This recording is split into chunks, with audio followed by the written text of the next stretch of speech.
Márcio Seixas Locuções apresenta. Escuta aqui essa história. Episódio de hoje: Atentado em Israel. Versão brasileira. Estúdio ProSom, Santa Catarina.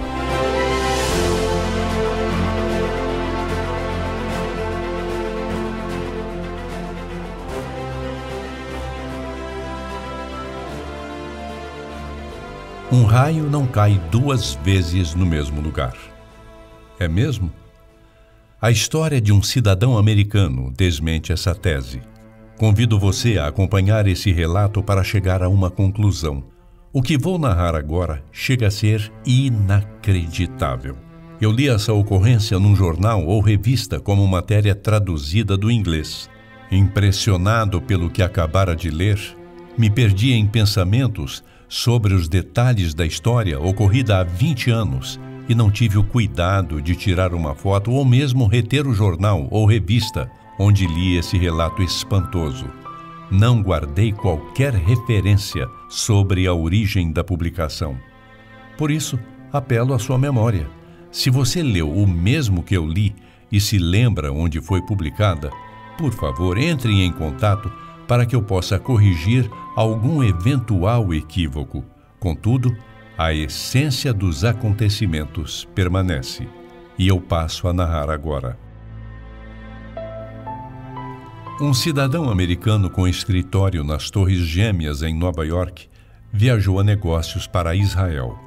Em Tel Aviv, numa das pausas para almoço, se dirigiu a um restaurante para almoçar. Se surpreendeu com a grande quantidade de clientes dentro e fora do restaurante. Enquanto aguardava a conta para pagar e voltar ao trabalho, um senhor israelense iniciou uma conversa com o americano. A mão trágica dos acontecimentos permite considerações sobre amizades que nascem, mesmo que seja por poucos minutos. Como aconteceu com esses dois seres humanos de línguas e países diferentes. O destino cruzou seus caminhos de maneira convergente, de modo a estabelecer laços de amizade e compreensão, de solidariedade nascida e criada sob sofrimento, esperança e solidariedade. Sentimentos que os acompanharão pelo resto de suas vidas. A poucos metros do restaurante na capital de Israel, Tel Aviv, a areia trágica da ampulheta desceu rápido demais, em contagem regressiva, acelerando a morte e o sofrimento que se avizinhavam. A malignidade humana se movia em silêncio, passo a passo, sob a energia gerada pelo ódio, em nome da crença em Alá, em direção ao restaurante. A escolha desse estabelecimento não foi aleatória. Era preciso um número significativo de pessoas para que o mal pudesse destruir fisicamente o maior número possível de seres humanos totalmente alheios à tragédia que se aproximava. Mal o americano saiu do restaurante, depois de se despedir do israelense, um estrondo pavoroso destruiu o restaurante, matando e ferindo gravemente as dezenas de frequentadores do estabelecimento.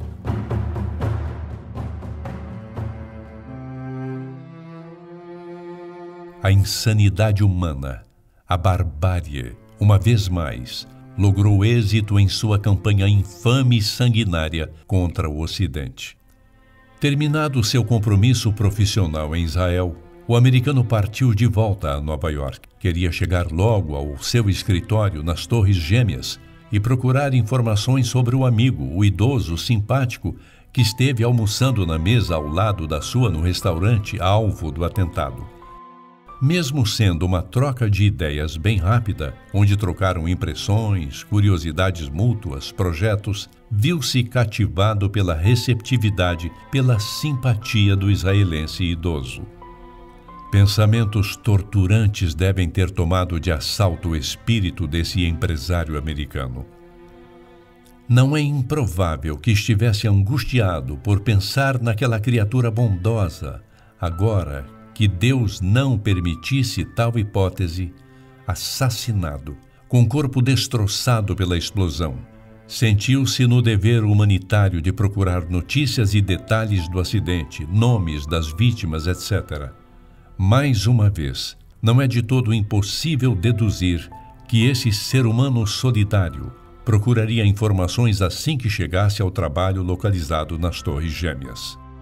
Sem perda de tempo, entrou em contato com a área de saúde emergencial de Israel para saber se o amigo que conhecera enquanto almoçavam figurava na lista de mortos pela explosão do homem-bomba. O idoso era uma das vítimas com ferimentos muito graves.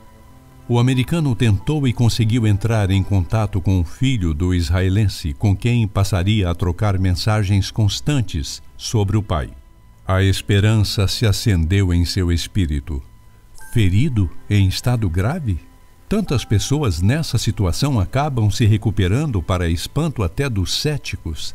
Por que não haveria de acontecer com seu amigo? Quem sabe o velho pudesse ser alcançado por essa graça, ou, como queiram os místicos, pela mão poderosa do destino.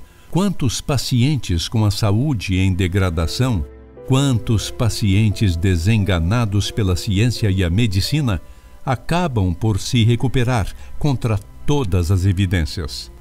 Em Tel Aviv, a realidade negava essa esperança. O quadro de saúde do velho passou de estável a crítico. O filho do paciente, talvez desesperado pela involução do quadro de saúde do pai, talvez num gesto de urgência ou aflição, fez um apelo emocionado ao americano pedindo que este fosse até o aeroporto para receber e acompanhar o pai dele até a internação num hospital em Nova York. Pedido feito, pedido aceito. Não é fantasioso imaginar que o americano fez movimentos enérgicos de fechar computador, pegar documentos, chaves de escritório, de carro, ficar de pé e sair das Torres Gêmeas. A poucos quilômetros e a baixa altitude, sobre Nova York e Washington, em velocidade que devia estar a 800 quilômetros por hora, o céu abrigava 4 aviões que em poucos segundos fariam cimento, ferro, alumínio, plástico e seres humanos se desintegrarem sob o fogo de 3.000 graus centígrados. No manche e no controle dessas aeronaves, mãos e cérebros do que há de mais nefasto no ser humano. Sobre Washington, voando em baixa altitude, um terceiro avião seguia o plano maligno, vivendo seus últimos segundos para se chocar contra o Pentágono. Na Pensilvânia, um 4º avião caiu antes de chegar ao Pentágono. Na cabine dos 4 jatos, com a tripulação original dominada, ferida ou morta pelas armas de monstros sanguinários, a essência da infâmia, do ódio, do que há de mais perverso na natureza humana. A vingança que a Al-Qaeda de Osama Bin Laden arquitetou contra o Ocidente seria um sucesso estratégico que viria a mudar radicalmente a política de segurança dos aeroportos em todo o planeta. Nas Torres Gêmeas, era um dia normal de trabalho, 8h30 da manhã, faltando 16 minutos para a hora fatídica. Quantas pessoas, talvez tomando um café, tirando a cobertura de seus computadores, abrindo arquivos, milhares de outras já em plena atividade, milhares, alheias ao impensável.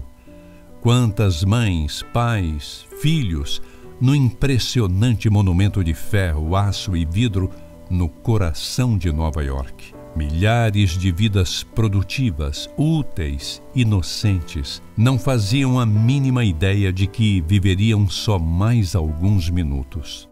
De posse de todas as informações sobre o nome do paciente, o americano pôs-se em ação para se dirigir ao aeroporto. A fatalidade dava as cartas, senhora absoluta de uma realidade aterradora. que faria da ficção apenas um game para crianças. Estava em curso o atentado terrorista que colocaria o Ocidente de joelhos. O paradoxo é de arrepiar. Numa ponta, um ser humano a poucos minutos de ser uma das vítimas se preparava para deixar seu trabalho e receber no aeroporto o idoso israelense para conseguir a recuperação da sua saúde.